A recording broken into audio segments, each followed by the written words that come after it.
Buenos días, iglesia. Dios les bendiga, les guarde. Bueno, hoy estamos a domingo 12 de abril del año 2020.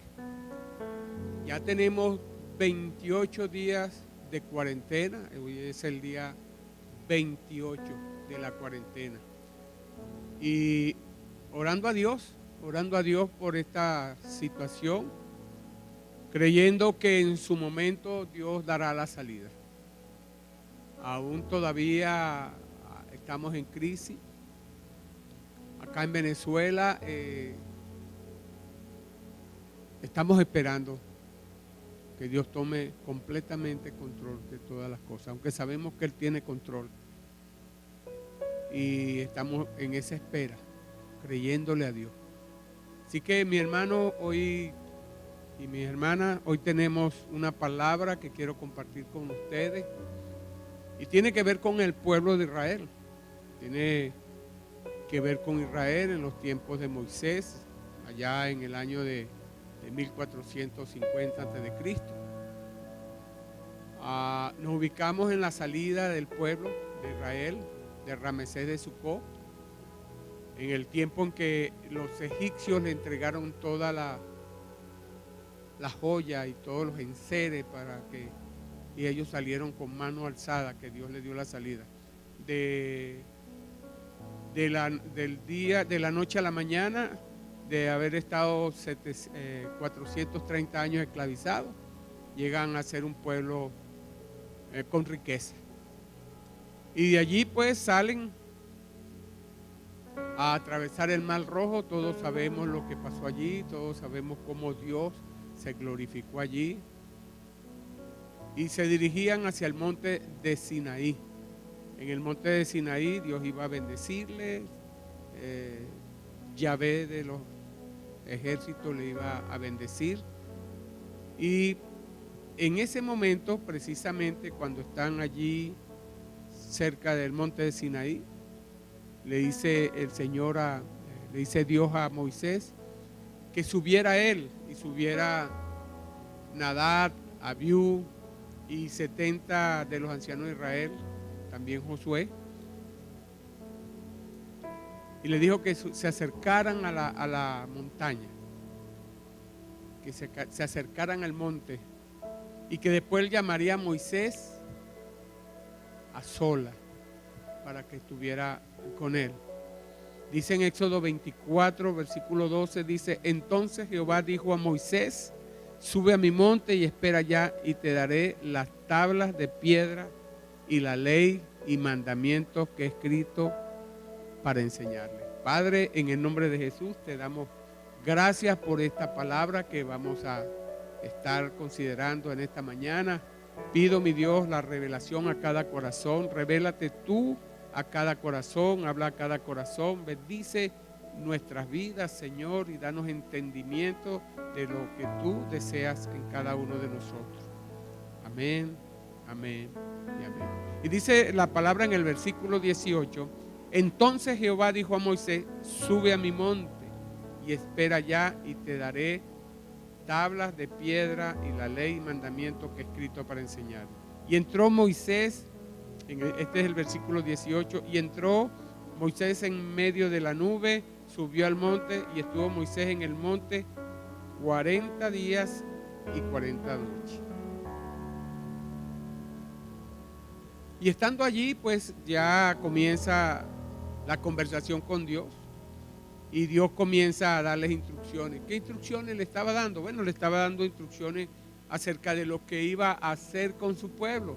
Le estaba dando instrucciones acerca de la ofrenda del tabernáculo, acerca del arca de testimonio, de la mesa para el pan de la proposición, del candelero de oro, de la construcción del tabernáculo, de las divisiones internas, de los utensilios internos, de las vestiduras sacerdotales, instrucciones para la consagración de los sacerdotes, el sistema de ofrendas diarias, las disposiciones externas del tabernáculo, el aceite de la unción y el incienso, el llamamiento de los artífices para el diseño del templo y el día de reposo como señal.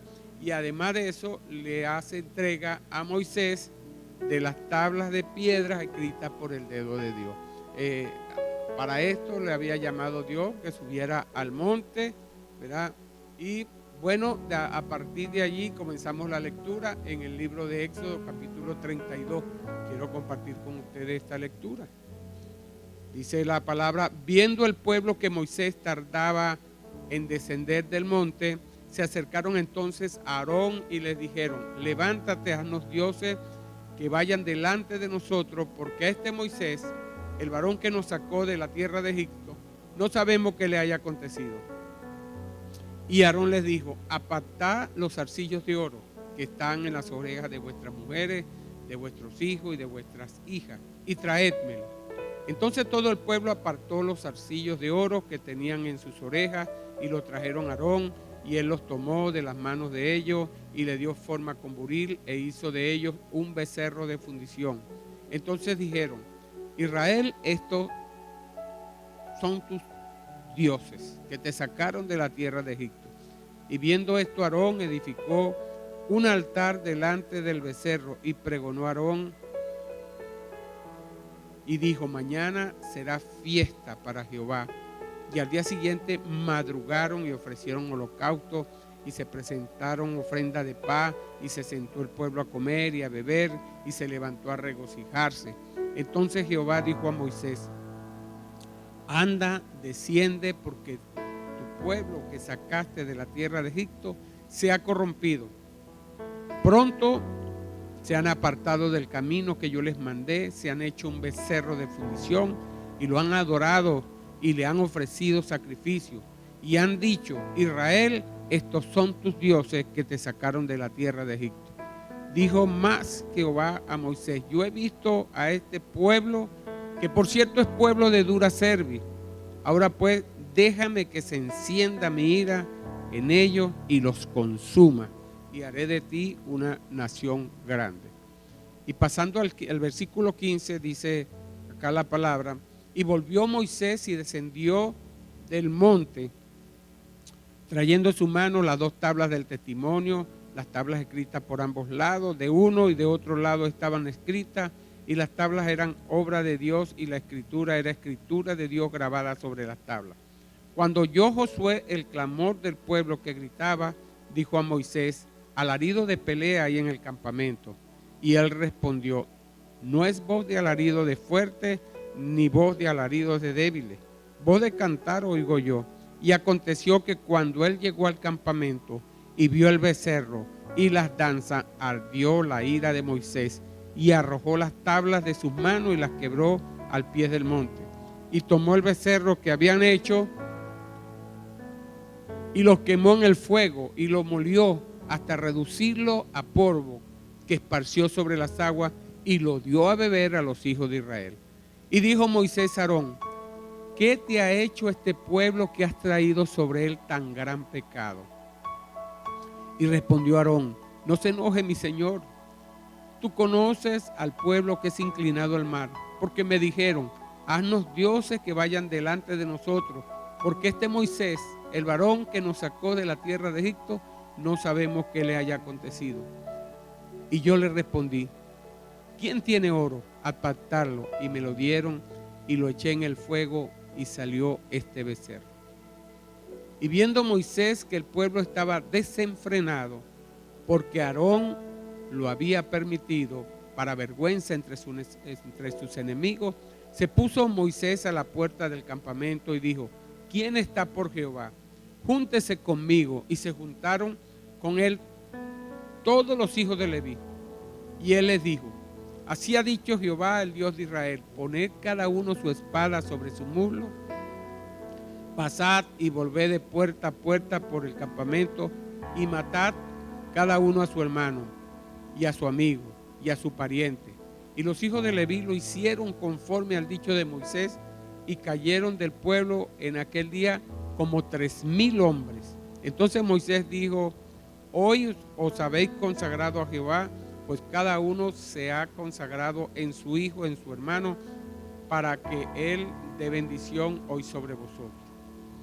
Y pasando al versículo 30, dice lo siguiente: y aconteció que al día siguiente dijo Moisés al pueblo: vosotros habéis cometido un gran pecado. Pero yo subiré ahora a Jehová, quizás le aplacare acerca de vuestro pecado. Entonces hicieron dioses. Entonces volvió Moisés a Jehová y le dijo: te ruego pues, este pueblo ha cometido un gran pecado porque se hicieron dioses de oro, que perdones ahora su pecado, y si no, ráeme ahora de tu libro que has escrito. Y Jehová respondió a Moisés: al que pecare contra mí, a este raeré yo de mi libro. Ve pues ahora, lleva a este pueblo a donde te he dicho, he aquí mi ángel irá delante de ti, pero en el día del castigo yo castigaré en ellos su pecado. Y Jehová hirió al pueblo porque habían hecho el becerro que formó Aarón. Y voy a continuar con la lectura, voy a continuar con el capítulo 34, una parte, para después entonces sacar la enseñanza de esto que Dios quiere hablarnos en este día. Es importante porque la palabra dice en 1 Corintios que todas estas cosas pasadas fueron escritas para amonestación de nosotros en este tiempo. Así que continuamos con la lectura.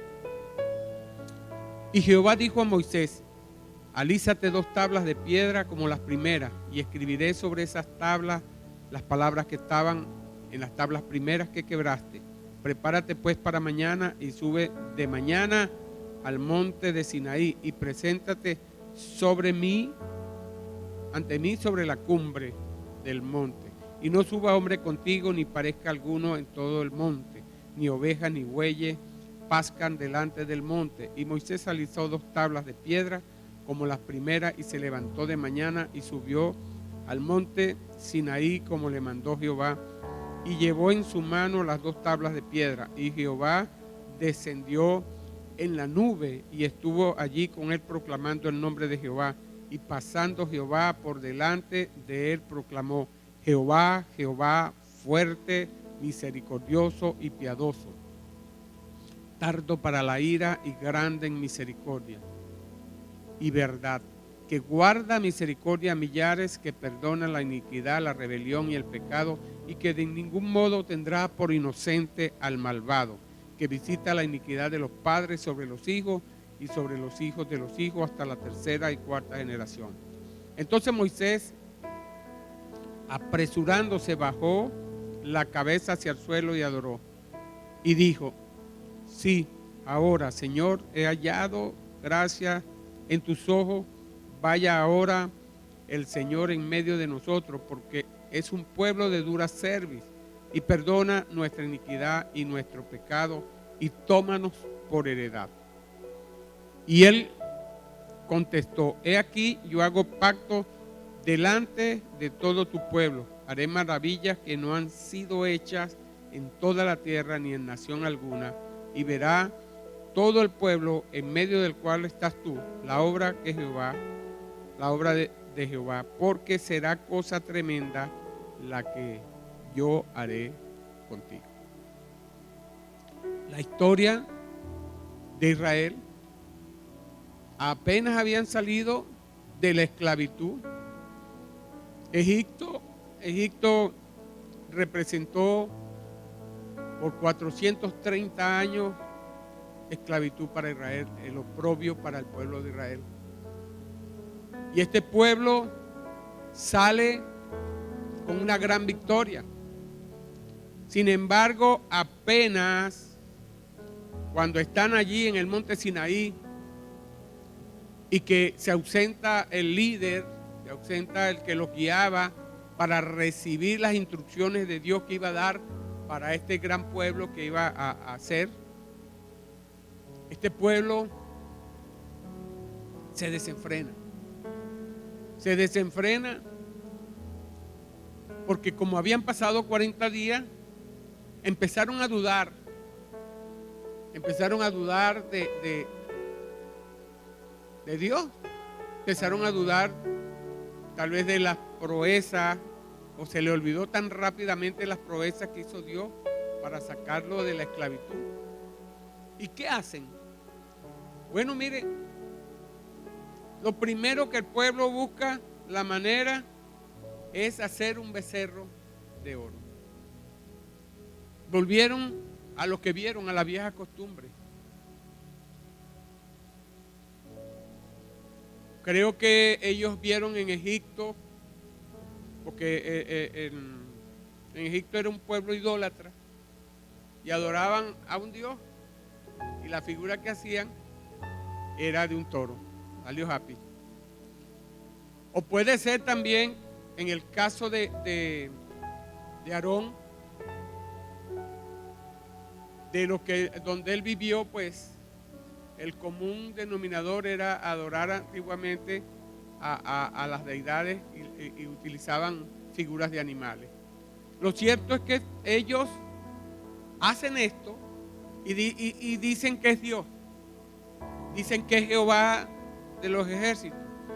Y lo tremendo es que no conocían a Dios, porque si hubiesen conocido a Dios no lo llaman dioses, sino en Deuteronomio 6:4 dice que Jehová uno solo era, y era la gran enseñanza del pueblo de Israel. Así que no solamente esto, no solamente que hacen el becerro de fundición, no solamente que lo llaman dioses, ignorando que Dios es uno solo, sino que edifican un altar. Y podemos nosotros estar edificando altares en nuestras vidas, creyendo que lo estamos haciendo para Dios. ¿Cuántas veces nos hemos equivocadamente hemos edificado un altar creyendo que lo hemos estado haciendo para Dios, y después tenemos que pedir perdón por estas cosas? Y lo más tremendo de esto, mire cómo va, una cosa va llevando una cosa a la otra y a la otra y a la otra. Comieron, bebieron y danzaron. Y yo digo, bueno, pero está bien, se puede comer, se puede beber y se puede danzar. Yo no le veo nada malo a esto. Pero yo le agregué aquí hasta embriagarse, en el caso de la bebida. Y me dice usted, pastor, pero ahí no dice que estaban borrachos. Ahí no dice que estaban en una orgía. Y yo creo que estaba en una orgía. Lo que estaba haciendo allí, lo que se estaba haciendo era una orgía. Aunque la palabra no dice que era una orgía, ¿verdad? Usted me preguntará, pastor, pero si no lo dice, ¿por qué usted está diciendo esto? Yo le digo, por lo que yo veo en la palabra, porque yo miro en la palabra lo que está y lo que no está. Y lo que estoy viendo acá es que Dios mismo le dice a Moisés que se habían corrompido, que se habían dañado, que se habían apartado del camino. Esto está en el versículo 7. ¿verdad? No solamente esto, sino que Moisés, al observar al pueblo, allá en el versículo 19 dice la palabra que ardió en ira. Y cuando habla acá de arder en ira es que se molestó en gran manera. ¿Qué vio Moisés allí en esa fiesta que estaban haciendo? Porque esa fiesta tenía un trasfondo pagano. Esa fiesta no le daba la gloria a Dios. Esa fiesta estaban haciéndolo con ídolos. Y no solamente esto, sino ¿por qué Moisés le dijo a su hermano Aarón, verá, que habían cometido un gran pecado? ¿Por qué había hecho cometer al pueblo de Israel un gran pecado? En cuarto lugar, ¿qué hizo que se encendiera la ira de Dios hasta el punto de querer consumirlos y herirlos después de la gran mortandad? Allá en el versículo 35. O sea, ¿qué vio Dios que lo hizo la palabra es que le vino la ira a Dios, que se encendiera la ira en Dios hasta el punto de querer consumirlo? ¿Qué estaba viendo Dios allí? ¿Qué estaba mirando Dios en esa celebración? Y no solamente que lo quería consumir, sino que después los hirió. Después de la mortandad que hubo, los hirió. Porque hubo una gran mortandad. Moisés vio el gran desenfreno. ¿Y sabe lo que es la palabra desenfreno? La palabra desenfreno significa desmandarse, entregarse desordenadamente a los vicios y maldades. O sea que ese pueblo cayó en vicio, cayó en maldades allí ante los ojos de Dios, ante los ojos de Moisés. Ahora bien, miren lo tremendo de acá. ¿Qué vio Moisés para tomar tal determinación? Hasta el punto de que muriesen espada 3,000 hombres de su propio pueblo, de sus propias familias. ¿Qué vio Moisés para tomar tal determinación?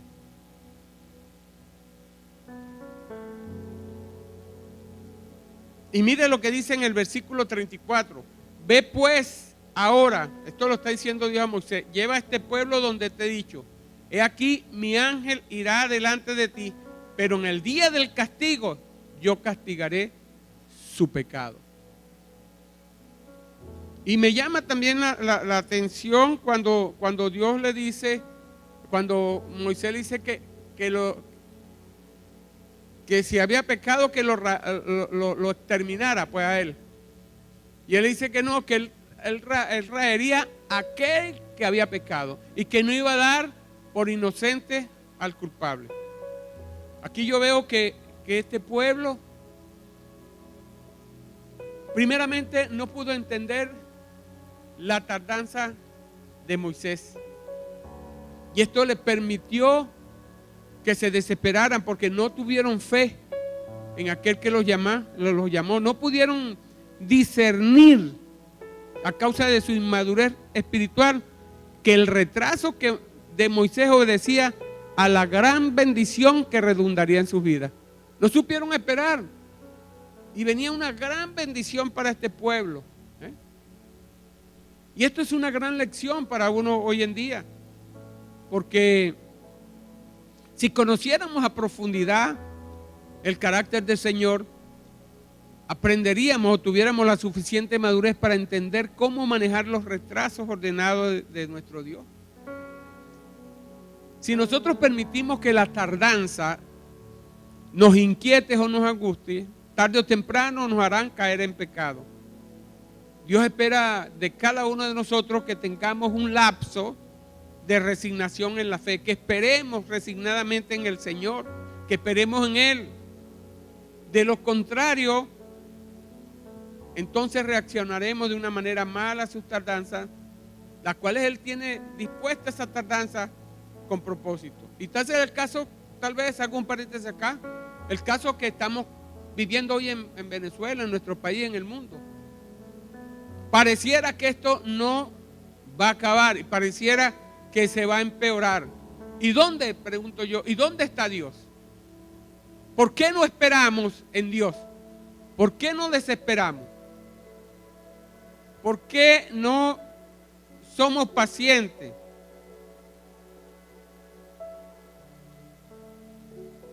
Si nosotros pudiéramos entender que hay un proceso de Dios en cada cosa y que estamos en un proceso de Dios, ciertamente esto ha llegado a un límite que uno quisiera que esto como que fuera, que se borrara esta pesadilla, porque para nosotros, para mí particularmente, esto pareciera una pesadilla y uno no sabe, se desespera y dijera, ¿cuándo va a pasar esto, Señor? ¿Cuándo va a pasar esto? ¿Cuándo va a pasar esto? ¿Y cuándo va a pasar esto? Y si seguimos en eso, vamos a perder la perspectiva de que hay un Dios que tiene el control en nuestra vida. Y si ciertamente lo que vemos, las informaciones que vemos, las informaciones que miramos por la prensa, cuando nos metemos a la internet, vemos que cada día aumenta la cantidad de muertos y pareciera que no hay esperanza, pareciera que estuviéramos desesperanzados, pero el Señor dice que esperemos en fe, en resignación, porque Él tiene un tiempo para cada persona acá sobre la tierra. Así que en este tiempo deberíamos perseverar en seguir al Eterno con profundo anhelo, comprendiendo que hay un motivo por el cual Dios está retrasando la salida gloriosa que tiene. Y sí es cierto, y no es menos cierto, que están muriendo muchas personas. Y esta ignorancia que hubo en este pueblo le afectó. Y yo creo que la ignorancia no solamente afectó al pueblo, sino al sacerdote, Aarón. Lo afectó. ¿Por qué? Porque le tuvo temor al pueblo y entró en un sistema de culto que él entendía o que había penetrado su sociedad en su vida. Porque yo me pongo a pensar en el caso de Aarón. Yo entiendo que hubo miedo, pero hizo un becerro con un buril. Quiere decir que él había hecho eso o practicado eso en otro tiempo. Entonces yo digo, tal situación me va a mover a mí, va a moverme a mí para volver atrás, para volver a hacer lo que antes hacían. Generalmente a través de la historia, lo que he visto, lo que he estudiado, he visto que el hombre es así. El hombre, cuando pierde la esperanza, cuando pierde la fe, vuelve a su charca. Y tenemos que pedirle a Dios, tenemos que enfocarnos no tanto en la prueba, sino quién está detrás de la prueba. Y no sabemos, este pueblo estaba desesperado porque habían pasado 40 días y 40 noches. ¿Y qué se hicieron? Se buscaron un líder nuevo, porque creyeron lo que a ellos les convenía, o por lo menos creían que les convenía. Y a veces somos así. A veces nos desesperamos, no somos capaces de esperar en Dios y no somos capaces de soportar la prueba porque es lo que yo creo, lo que a mí me conviene. Es tremendo esto, hermano. Y yo digo que a veces, o por no decir casi siempre, cuando nos desesperanzamos, cuando no esperamos, entonces estamos a punto de caer en pecado. Es fácil caer en pecado. Y sé que muchas veces hay demasiada presión, demasiado temor a morir. Nadie quiere morir, ¿verdad? Pero si nosotros no estamos cimentados en la palabra y no confiamos en el Señor, va a haber un momento en que nos vamos a desenfrenar. Vamos a volver justamente de donde Dios nos ha sacado. Vamos a volver allí. Porque antes vivíamos una vida de desenfreno, una vida sin esperanza. Ahora ha venido Jesucristo a nuestras vidas, tenemos esperanza. Y yo me pregunto, ¿cómo pudiéramos aplicar esto a nuestras vidas hoy, en este día? Yo sé, hermano, hermana, amigo, amiga y todo el que esté escuchando esta predicación, ¿cómo podemos aplicar esto en esta vida? Yo creo que el Espíritu Santo te debe haber hablado durante esta enseñanza. ¿Sabe en qué yo me acerco cuando tengo la presión y las circunstancias que están viniendo y a veces puedo sentir un abatimiento en mi espíritu? El Señor me lleva a leer Apocalipsis 21, 27. Y aquí está hablando de la Nueva Jerusalén, la ciudad celestial, la ciudad que Dios nos ha prometido. Apocalipsis 21, 27 dice: no entrará en ella ninguna cosa inmunda o que hace abominación y mentira, sino solamente los que están inscritos en el libro de la vida del Cordero. Y me llama la atención que Moisés dijo que lo era del libro. Moisés tenía esta esperanza. Moisés tenía la esperanza de una ciudad celestial, de una promesa que desde siglos anteriores Dios ha hablado. Y sabe, cuando yo veo todas estas cosas, llego a la conclusión de que Cristo cada día está más cerca. Y cuando miro acá Apocalipsis 21, 27, dice que ninguna cosa inmunda entrará. Yo digo, Señor, guárdame de toda inmundicia, Guárdame que mi desesperación, guárdame que mis ideas, guárdame que lo que yo creo en ti, que lo que yo pretendo creer en ti, no me aparte de tu persona.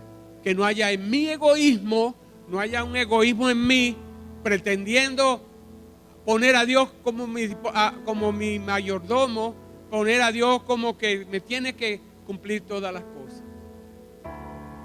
Es una reflexión que dejo en este día. Y ciertamente he visto que están muriendo personas. Creo que van a morir muchas más. Pero yo creo que lo relevante es en quién voy a confiar.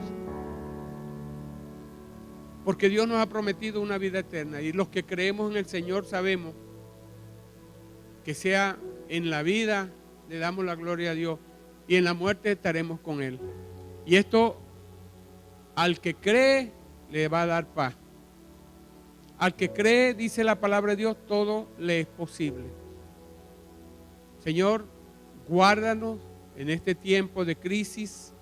Guárdanos, Señor, aun cuando la higuera no florezca, aunque no veamos el producto de la majada, aunque veamos que vienen y estamos en tiempos difíciles.